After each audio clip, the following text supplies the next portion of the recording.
Hello students मु खुशबू ma'am स्वागत कर चैनल सुमंत एजुकेशन को। तो सब स्कूल छात्र छात्री की नुआ अपडेट आसी स्कूल आसला बड़ घोषणा मिलबनी पाठ्य पुस्तक। तो समस्ते जाच पिले ये पाठ्य पुस्तक जो बहुत सारा स्कूल जमीक तुम बही मिली ना से बहुत सारा पिलांर अभियोग रही। तो पिलांर डाउट कि मैम एक्चुअली सब बुक मिल ना आमको मिल ना कि एक्सट्रा बाहर किणवा पड़ो।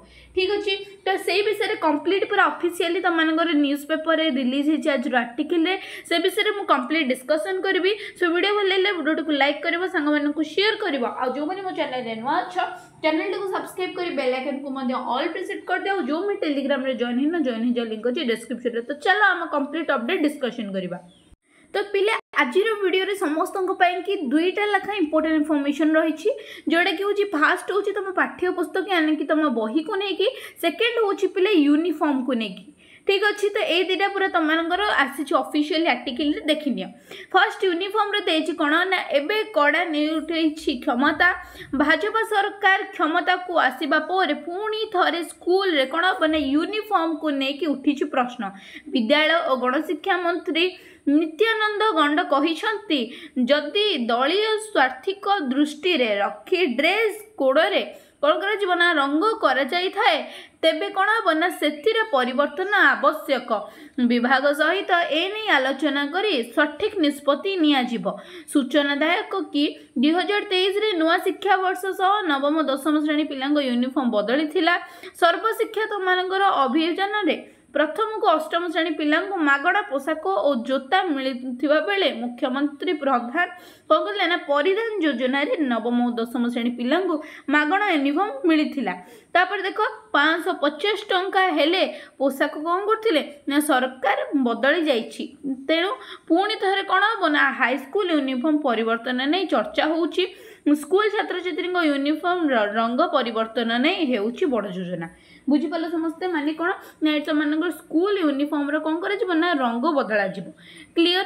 तापर देख नेक्स्ट तुम जो रही पिले पाठ्य पुस्तक यानी कि बही मिल ना मिलबनी। देख समस्त कहीदे विद्यालय और गणशिक्षा विभाग ए विषय चिंता करती कि किछि पदक्षेप नेउनी।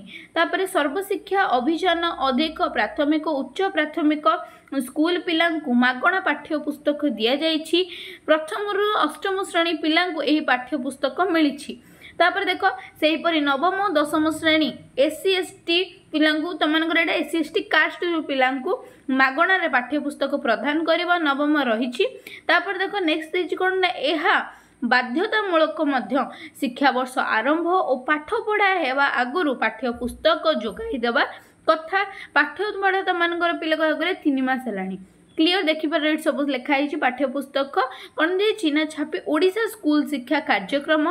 तापर देख आछि कौन ना अधिकरण यानी कि ओसेबा पक्षर समस्त ब्लॉक रु कौन ना पठा जाइथिबा पर समस्त क्लस्टर जो स्कूल रही बही दिज्व हेले ए पर्यंत राज्यर अनेक ब्लॉक पाठ्य पुस्तक पहुँची पारि नाही।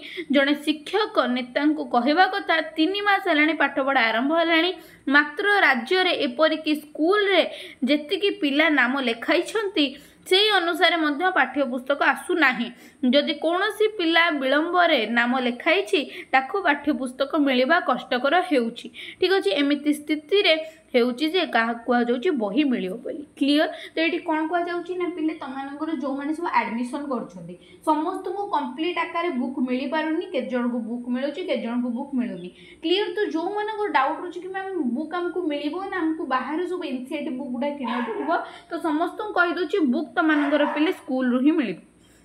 एक कंप्लीट इनफॉरमेशन पूरा मेंशन अच्छी कि बुक तुम स्कूल रू ही दिज्व क्लीयर एवं आउ जो मैंने ओरिड रोच बुक को लेकिन टोटाली ओरिड हबार नहीं स्कूल ही तुम बुक देवे क्लीयर। सो ये कंप्लीट इनफॉरमेशन आशा कर समस्त वीडियो भल लगी। So thanks to all my viewers for watching my videos and supporting me. Bye bye.